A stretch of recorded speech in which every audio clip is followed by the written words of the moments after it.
Here's a simple way to install the Kebony Deck Board as stair treads. 2 rows of Kebony Deck Boards will fit perfectly on most stair treads.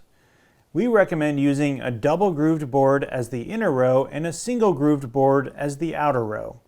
Cut the double grooved board to length and place against the riser, leaving a 1/4 inch gap.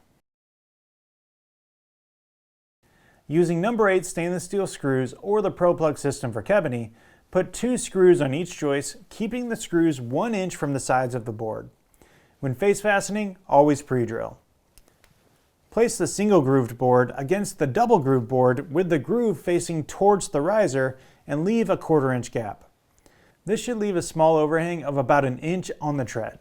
Using number 8 stainless steel screws or the Pro plug system for Kebony, put 2 screws on each joist, keeping the screws 1 inch from the sides of the board.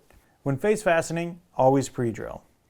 If you want to hide the grooved profile on the side of your stair tread, you can use a picture frame board. For more installation guidelines and steps, you can go to our website or video channels. If you haven't already, you can order Kebony decking and fasteners direct from Kebony online. Enjoy your new deck!